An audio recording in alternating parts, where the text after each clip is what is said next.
स्वागत है आप सभी का। आप देख रहे हैं प्राइम डिबेट, आपके साथ मैं हूं स्वप्निल। गहलोत सरकार के संकट मोचक मंत्री राजेंद्र सिंह गुढ़ा ने एक बार फिर बयान दिया है। जाहिर है बड़ा होगा। झुंझुनू के उदयपुर वाटी में भ्रष्टाचार को लेकर एक सवाल पर गुढ़ा ने कहा, पिछले राज्यसभा चुनावों में उनके पास वोट देने के लिए 25 करोड़ रुपए का ऑफर था। यही नहीं, सरकार की उठापटक के वक्त यानी साल 2020 में उन्हें 60 करोड़ रुपए का ऑफर दिया गया था। 1.5 महीने के अंदर राजेंद्र गुढ़ा का यह तीसरा बयान है। आज प्राइम डिबेट में तमाम मेहमानों के साथ इसी बयान के तमाम मायनों पर बातचीत करेंगे। 60 करोड़ छोड़े अब मन क्यों ढोले। आज प्राइम डिबेट जिन सवालों के आसपास रहेगा, सवाल नंबर 1, क्या मंत्री राजेंद्र गुढ़ा सरकार पर दबाव बना रहे? प्रेशर पॉलिटिक्स ये नया शब्द नहीं है आप सभी के लिए। क्या राजेंद्र गुढ़ा प्रेशर पॉलिटिक्स कर रहे हैं सरकार पर? सवाल नंबर 2, कुल मिलाकर आप देखेंगे 25 और 60 यानी 85 करोड़ के ऑफर का खुलासा इस समय, और वो भी एक स्कूल में मासूम बच्चों के सामने, क्यों? और सवाल नंबर 3, क्या हाथ के संकट मोचक साथ छोड़ने वाले हैं? आज करेंगे इसी पर बातचीत। मेरे साथ जो गेस्ट जुड़ रहे हैं आपको इंट्रोड्यूस करवा देता हूं। पंकज जोशी जी बीजेपी नेता हैं, स्वर्णिम चतुर्वेदी जी कांग्रेस प्रवक्ता है, मिथिलेश जैमिनी जी वरिष्ठ पत्रकार हैं। आप सभी का स्वागत है न्यूज 18 राजस्थान पर। स्वर्णिम जी आपसे शुरुआत करना चाहता हूं। पहला सवाल बहुत सिंपल रखूंगा, क्या राजेंद्र गुढ़ा के बयान को सीरियस लें? देखिए स्वप्निल जी, एक बात तय है, राजेंद्र गुढ़ा जी ने जो बात कही, उन्होंने एक बात बच्चों को पढ़ा रहे थे भ्रष्टाचार के सवाल पर, उन्होंने बताया कि ईमानदारी और लालच में से किसे चुनना चाहिए, लोभ और जो सम्मान है इसमें से किसे चुनना चाहिए। उन्होंने सम्मान को चुना, उन्होंने ईमानदारी को चुना, उन्होंने अपनी प्रतिबद्धता जो कांग्रेस के साथ थी उसके साथ रहे, ये उन्होंने बताया कि। और ये देखिए जो उन्होंने बातें कही हैं सारी, उन सारी बातों के पीछे कोई ऐसा नहीं है कि कोई नई बात कही है, पहले भी वो ये बात कह चुके हैं और अनेक दफा ये बात हो चुकी है। स्वर्णिम जी देखिए बहुत मासूम सा सवाल है, क्या उनके बयान को सीरियस लें? अगर हाँ तो फिर मैं दूसरा सवाल पूछता हूं, अगर ना तो फिर मैं दूसरा सवाल पूछता हूं। देखिए इसमें सीरियस तो हैं, मंत्री हैं, जिम्मेदार व्यक्ति हैं, जो उन्होंने कहा है, इसमें कहा उन्होंने सीरियसली बच्चों को सिर्फ आधा ज्ञान क्यों दिया? किस संदर्भ में कह रहे हैं आप आधा? मैं ये कह रहा हूं ना, देखिए कांग्रेस दो चीजें चाहती है, एक तो नियत पाक साफ रहे, दूसरा अपराध मुक्त भारत बने। तो उन्होंने ये क्यों नहीं बताया कि अपराध मुक्त भारत बनाने के नाम पर रिश्वत देने वाले को मैंने जेल में नहीं भिजवाया? ये तो उन्होंने बच्चों को बता दिया कि भैया लालच और उसमें से चुन लो, लेकिन लालच और पाक साफ नियत में से पाक साफ नियत को चुन लो, लेकिन अगर कोई बुरा है तो उसे छोड़ दो, माफ कर दो। देखिए अब मैं आपको एक विस्तार से एक बात कहता हूं, मेरे को थोड़ा सा समय दीजिएगा अगले सवाल से पहले। देखिए राजेंद्र गुढ़ा जी ने जब कांग्रेस ज्वाइन की थी, कांग्रेस पार्टी में शामिल हुए जिस वक्त हमारी सरकार बनी थी 2018 में, हम चुनाव जीत कर गए, उसके बाद उन्होंने समर्थन दिया और पार्टी में शामिल हुए उस वक्त। और उन्होंने अनेक दफा ये बात कही है कि हम जो आए थे बिना किसी शर्त के, बिना किसी लोभ लालच के आए थे और अनकंडीशनल हमारा सपोर्ट था, अनकंडीशनली हमने ज्वाइन किया। उसके बाद लगातार 3.5 साल तक, अभी आप देखें नवंबर 21 में वो मंत्री बने, इससे पहले तो नहीं बने थे। तो नवंबर 21 तक वो कांग्रेस पार्टी में रहे। जो संख्या बल हमारा तब से था वही संख्या बल आज है। अनेक चुनाव गुजर गए, ठीक है, ये सारी चीजें हैं। उन्होंने ये बताया कि लोभ और सम्मान में से किसे चुनना चाहिए, उन्होंने अपना उदाहरण नहीं, तो क्या अपराधियों को जेल के पीछे नहीं भेजना चाहिए? पीछे कारण था, तो क्या अपराधियों को जेल में नहीं भेजना चाहिए? देखिए इसका भी मैं आपको जवाब दे देता हूं, पूरी एक बार आप देखिएगा। इसके पीछे कोई ऐसा नहीं है कि उन्होंने कोई हवा में बात कह दी है। आपने ध्यान दिया हो जब हमारे सरकार पर संकट आया था, उस वक्त एक ऑडियो टेप बड़ी वायरल हुई थी, एक बहुत केंद्रीय नेता की, उनकी आवाज थी उसमें, सुनिए। और आज तक वो तो आए नहीं वहां पे बयान देने या वॉइस सैंपल दे। सुनिए आगे मैं आपकी बात का ही जवाब दे रहा हूँ। दूसरी चीज आप जो कह रहे हैं ना, इसमें अपराध होता है, रिश्वत जो लेता है और जो देता है दोनों अपराधी होते हैं। यहाँ रिश्वत का कोई लेन देन हुआ नहीं है। दूसरी चीज हुआ नहीं है, जो ऑफर देना भी तो अपराध की श्रेणी में आता है ना स्वर्णिम जी। इतना कानून तो आप भी जानते हैं और आम लोग भी जानते हैं। देखिए मैं क्या कह रहा हूं, देना तब होता है जब कोई सम्मान वाली स्थिति चुनी, लेकिन अपराध खत्म करने वाली स्थिति नहीं चुनी। कुछ तो सोचा होगा उन्होंने। अपराध खत्म करने वाली स्थिति का तो साहब जानकारी है, लेकिन स्वर्णिम जी, स्वर्णिम जी सवाल नहीं था, मैंने सिर्फ एक कमेंट रखा, मैं सवाल पूछ रहा हूं, उस दिन हो जाएगा। स्वर्णिम जी सवाल सिर्फ मेरा ये इस सेशन में अभी आपसे यही सवाल एक बच रहा है, वो मैं पूछ रहा हूं। सवाल यह है कि जब आपने कहा कि स्वप्निल जी आपको मालूम होगा एक ऑडियो टेप बड़ा चर्चाओं में रहा, मैं कह रहा हूं स्वर्णिम जी आपको भी मालूम होगा कि वो अभी अपने नतीजे तक नहीं पहुंचा है, जबकि प्रदेश में कानून व्यवस्था आपकी जिम्मेदारी है। इसके बावजूद भी एक अपराध को आप अब तक सॉल्व नहीं कर पाए। देखिए अपराध तो सॉल्व होगा, जनता की अदालत में तो हो चुका, और जो कानून की और न्याय की अदालत है उसमें भी सॉल्व होगा, और सबको पता है कि किसका ऑडियो था वो। और देखिए इसके पीछे सब्सटेंशिएट करते हैं हम। हमने कर्नाटक देखा, हमने मध्य प्रदेश देखा, हमने महाराष्ट्र देखा, वहां क्या हुआ, जो पार्टी चुनाव हार जाए, जनता नकार दे और वो वापस सरकार में आ जाए। किस अब मैं आगे आऊंगा आपके पास, या तो मैं आगे आऊंगा आपके पास। पंकज जी मैं आपके पास आना चाहता हूं।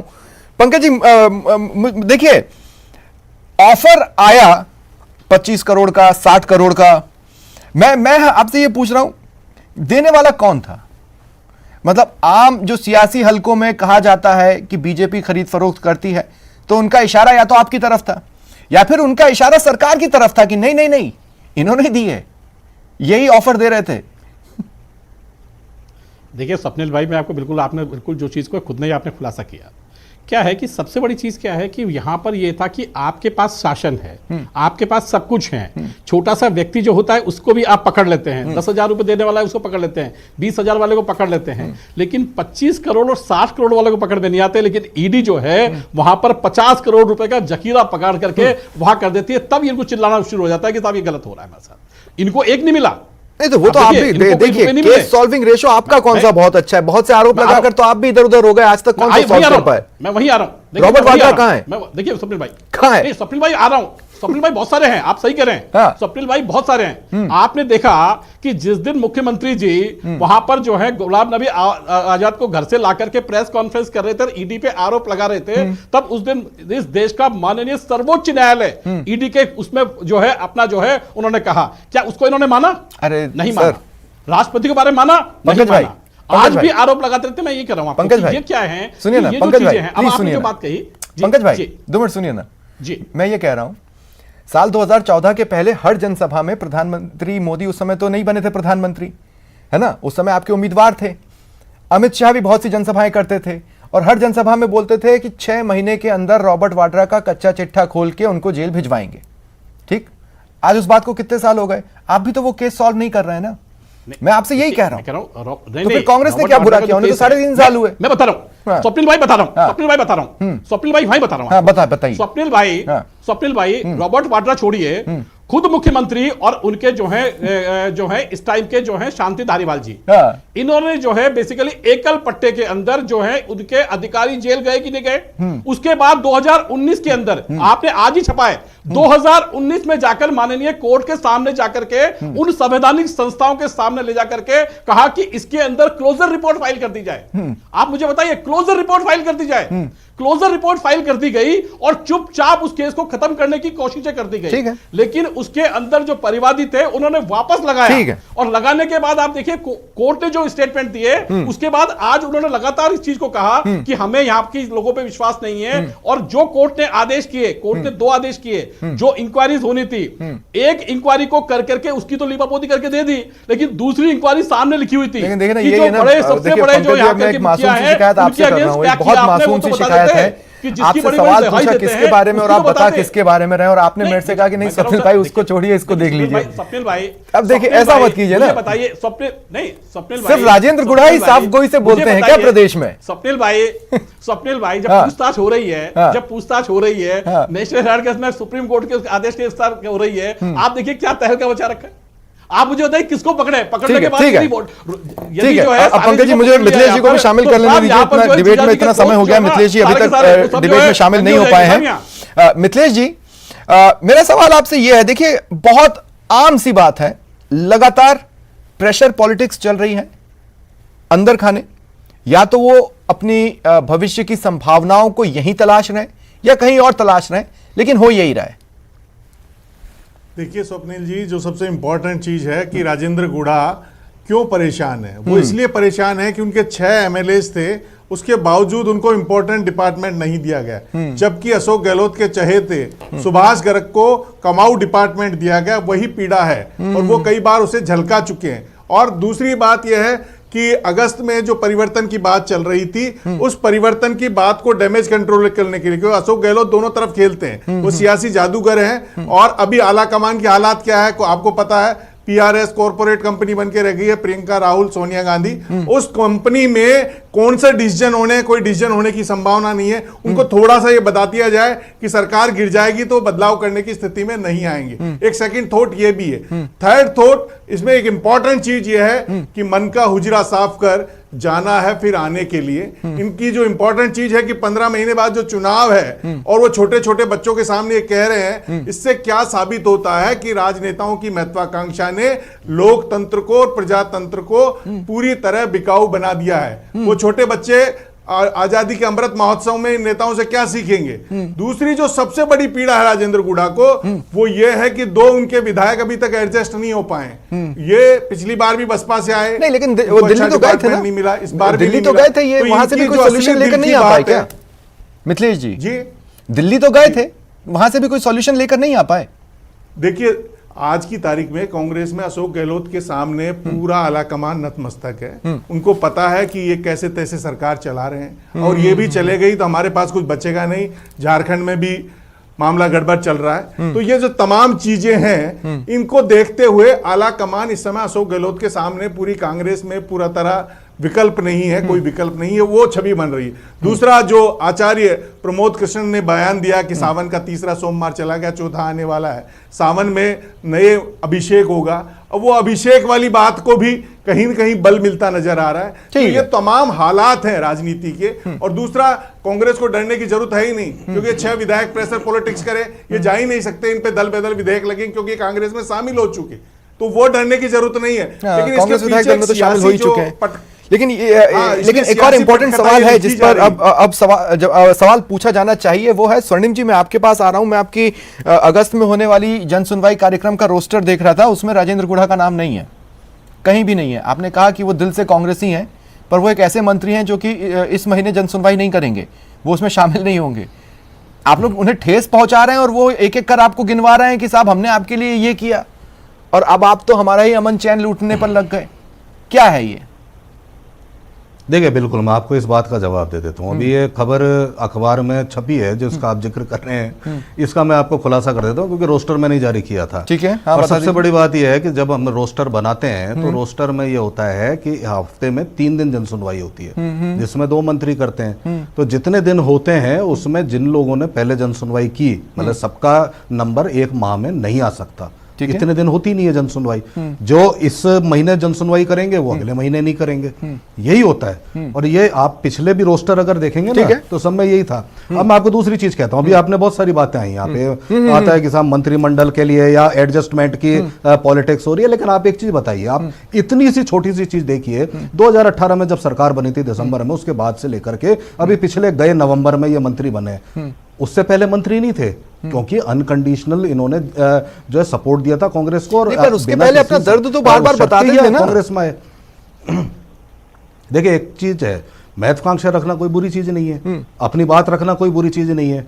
और जहां तक इन्होंने जो बात कही है, इन्होंने तो बात है, किसी फिल्म में एक नायक ये कहता है हमें तो अपनों ने लूटा। ठीक है, अगर इतना दर्द उनके अंदर है तो फिर उन्हें लूटा किसने? देखिए लूटने की तो उन्होंने बात नहीं कही, उन्होंने तो ये बात कही है कि उन्होंने लोकतंत्र को लूटने से जरूर बचाया।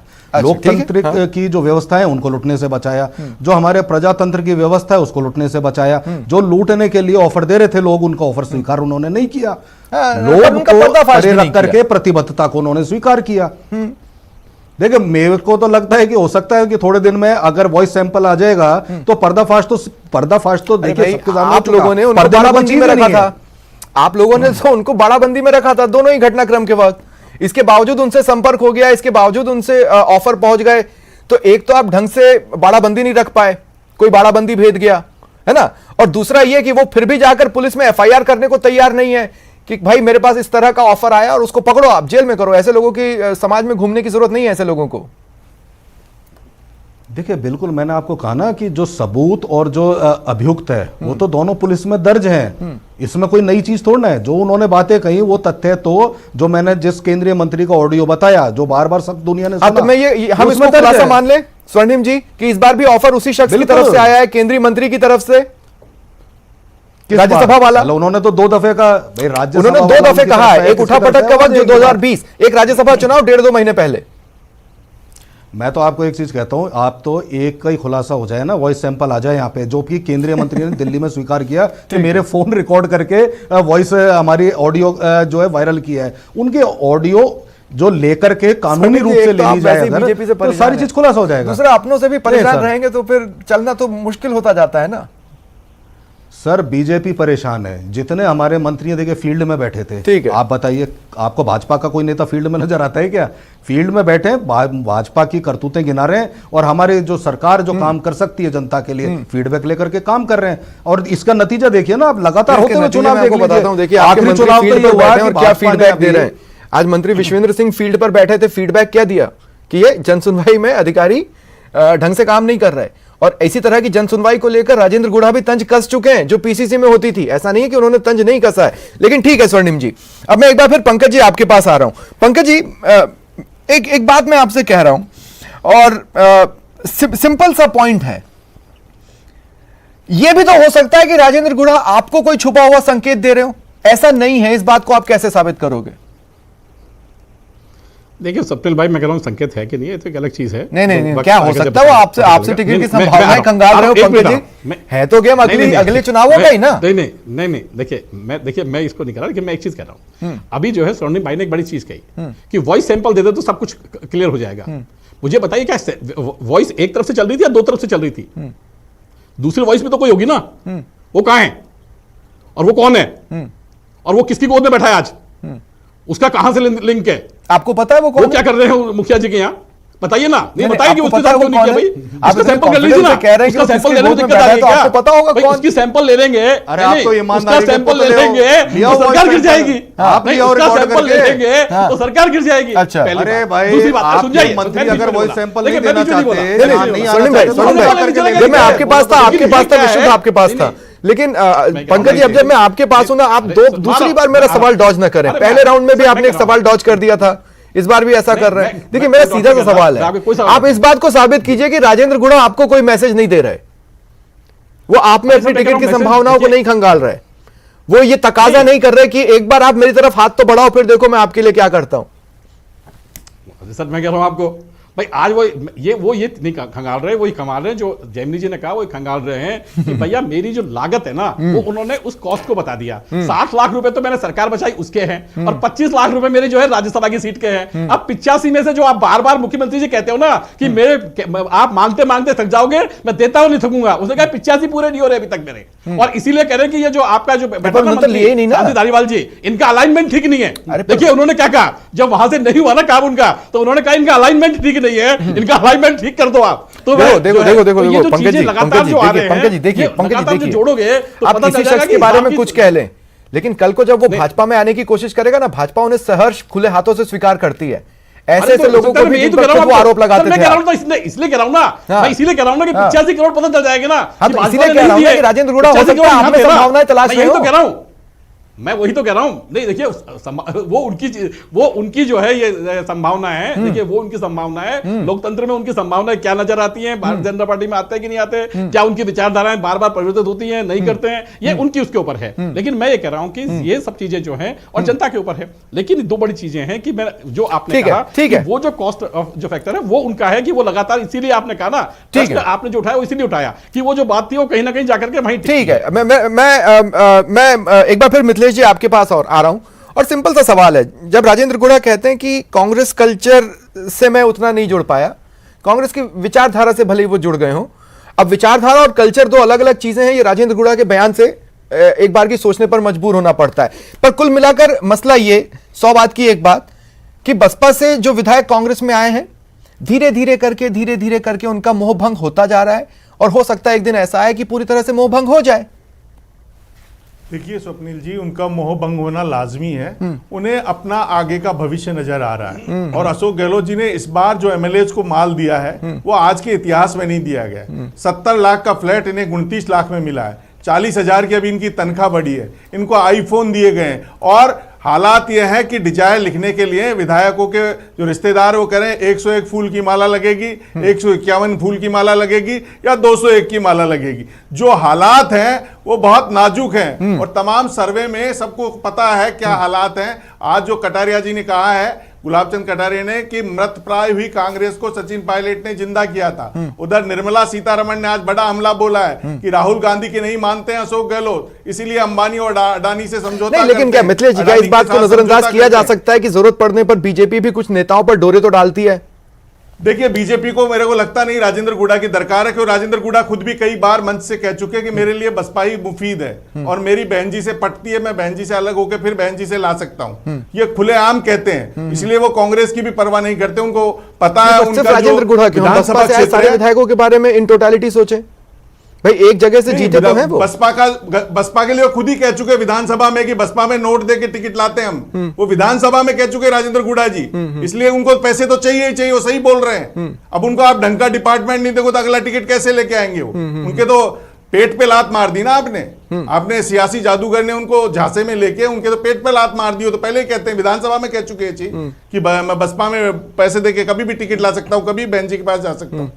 तो ये तमाम चीजें जो राजेंद्र गुड़ा का है, अरे बहुत अच्छी बात आपने आरएलडी से आए हुए दिमाग से निकल गई थी। एक लड़ाई है स्वर्णिम जी, सुभाष गर्ग के सामने पहले भी कह चुके, बच्चों के सामने बताइए आप लालच बुरी बला है साबित करने के लिए ये बताया, लेकिन ये नहीं बताया कि जब टिकट की लालच होती है तो मैं टिकट खरीद लाता हूं।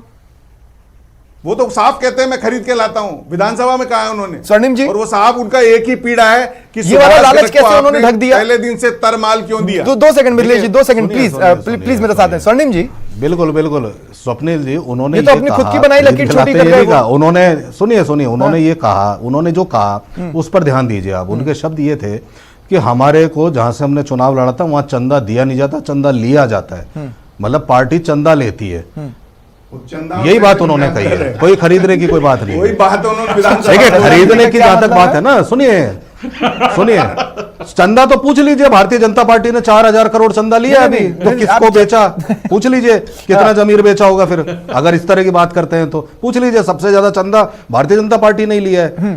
और अच्छा, सरकार गिराने या किसी को जिताने हराने के नाम पर पैसा लेना गलत है, लेकिन चंदा देने के नाम पर चंदा देना सही है। देखिए राजनीतिक दल सब चंदे से चलते हैं, चंदा लेते हैं, अपने डोनेशंस लेते हैं, अपने सहायता प्राप्त करते हैं। किसी को उम्मीदवार बनाने के लिए चंदा देना क्या है? देखिए ये तो मुझे नहीं पता कि वो चंदा उम्मीदवार बनाने के लिए दिया या कैसे दिया, बस उन्होंने कहा कि चंदा लिया जाता है, वहां दिया नहीं जाता। ठीक है, मतलब चुनाव लड़ने के लिए खर्चा नहीं दिया जाता। ठीक है, तो ये बात उन्होंने जो कही है, मैं क्लोजिंग कमेंट हो सकता है आगे आने वाले समय में कमेंट ही लूंगा, लेकिन उससे पहले पंकज जी एक छोटा सा सवाल मेरा आपसे भी है। पंकज जी, बहुत देखिए होता क्या है ना कि 100 बार एक ही बात बोले तो वो सच लगने लगती है। अब मसला यह है कि आपके अगेंस्ट बात 100 बार बोली जाती है, लेकिन सिर्फ एक जगह से नहीं बोली जाती और एक दल द्वारा नहीं बोली जाती, जगह जगह से बोली जाती है। कहीं ऐसा तो नहीं कि कहीं पैर फिसला हो आपका जो आपको पता नहीं?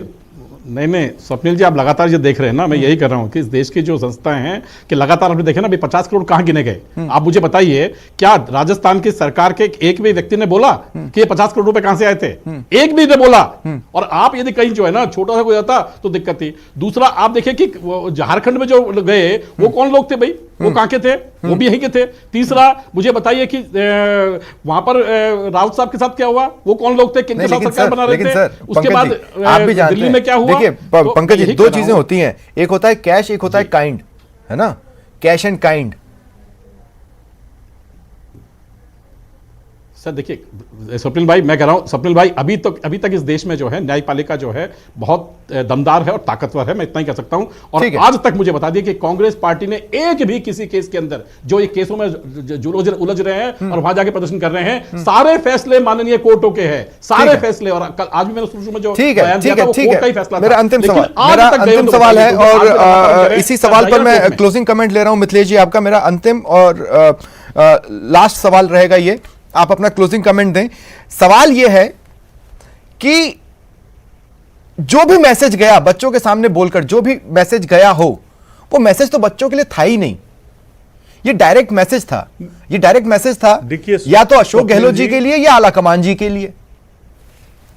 देखिए स्वप्निल जी, दिल बहलाने के लिए गालिब ख्याल अच्छा, उन बच्चों के सामने आप ऐसी बात करें उसका कोई लॉजिक नहीं था। उनका साफ मैसेज था कि मीडिया में बात चले और कहीं ना कहीं जो उनके दिल में लग रही है, या तो उन्हें बीजेपी वापस टिकट देने का आश्वासन दे, या कांग्रेस उनके जो घाटा हुआ है उस घाटे की भरपाई के लिए कोई मलाईदार विभाग दे। इसके अलावा उनकी कोई इसके पीछे राजनीतिक सोच नहीं है, क्योंकि वो वादा किया था उन्होंने राज्यसभा चुनाव के पहले कि राज्यसभा चुनाव के पहले वो 6 के 6 विधायक घूमने चले गए थे भरतपुर के सरिस्का में, आपको पता होगा, और वो आ भी गए थे और एक बीजेपी की ही नेता के इशारे पर वो वापस गए कांग्रेस में। इसमें बीजेपी भी कोई साफ सुथरी नहीं है, ठीक है। बीजेपी के इशारे पर ही गए हैं राज्यसभा चुनाव में, वो टिकट वोट देने को तैयार थे, लेकिन बीजेपी की एक बड़े नेता ने ये कमाल कर दिया अशोक गहलोत के पक्ष में, और अशोक गहलोत सियासी जादूगर है, वो जीत गए। चलिए, तो शुक्रिया असली शुक्रिया बात यह है, आप राजेंद्र तीनों गुड़ा का ने मेरे साथ अपने मन की जुड़ने के लिए पीड़ा और कह मेरे दी। तमाम दर्शकों का इस प्राइम डिबेट